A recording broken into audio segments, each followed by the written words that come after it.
तो नरसिंह मेहता, बहुत ध्यान से सुनिएगा, भाई ने घर से निकाल दिया, कुल पुरोहित के पास गए तो कुल पुरोहित जन भी सब बड़े चिढ़ते थे, ब्राह्मण जन भी, ये नागर वंशीय ब्राह्मण थे तो ब्राह्मण भी इनसे बड़े चिढ़ते थे। क्यों? बिना वेद शास्त्र पढ़े, बिना कुछ भजन, बिना कुछ विद्वत्ता की बात किए इतनी भीड़ क्यों लगी रहती है नरसिंह मेहता के पास, इसलिए वो भी जलते थे। नरसिंह मेहता ने कुल पुरोहित से जाके कहा, मेरे पिता का श्राद्ध है, आप प्रसाद पाने आओगे?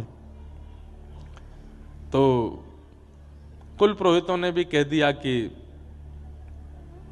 हम तो तुम्हारे बड़े भैया के यहां जाएंगे, उन्होंने हमको पहले निमंत्रण दिया है, तुम अपनी व्यवस्था कुछ और करो।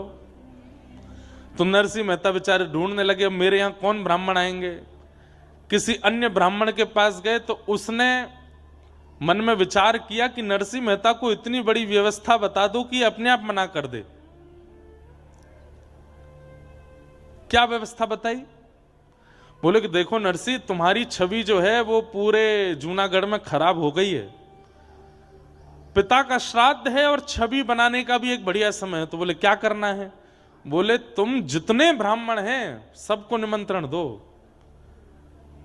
तो नरसिंह मेहता बोले आप जाके सबको बोल दो, मुझे कोई दिक्कत नहीं, मैं सबको प्रसाद पवाऊंगा। नरसिंह मेहता ने सोचा 200-300 ब्राह्मण होंगे, और उस ब्राह्मण ने जाके 4000 परिवारों को निमंत्रण दे दिया। नरसिंह मेहता बेचारे बड़े सामान्य से थे, इतनी ज्यादा व्यवस्था उनके पास थी नहीं। मैं एक बात इसलिए सुना रहा हूं कि उन्होंने जड़ ठाकुर जी को चैतन्य कर दिया नरसिंह मेहता जी ने। कैसे? 4000 ब्राह्मणों को निमंत्रण दे दिया। नरसिंह मेहता ने घर जाकर के पत्नी से कहा 200-300 ब्राह्मण आएंगे, तुम प्रसाद की व्यवस्था करो। हैं 200-300 ब्राह्मण? यहां पर 2 लोगों के प्रसाद की व्यवस्था नहीं, घर में तुम 200-300 ब्राह्मणों को निमंत्रण दिया है? वैकुंठ में बैठे बैठे द्वारिकाधीश रुक्मणी जी से कह रहे हैं, बोले 200 नहीं है, 4000 आने वाले। रुक्मणी जी मेरा नरसिंह फंस गया।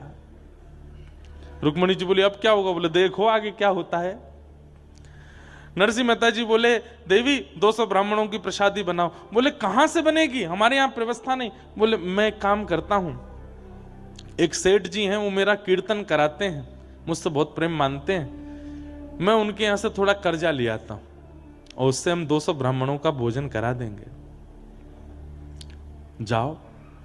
नरसिंह मेहता जी सेठ जी के पास गए, सेठ जी से जाके बोले हमको 200 ब्राह्मणों का प्रसाद कराना है, कुछ कर्जा दे दो आप, हम ब्याज सहित लौटा देंगे आपको।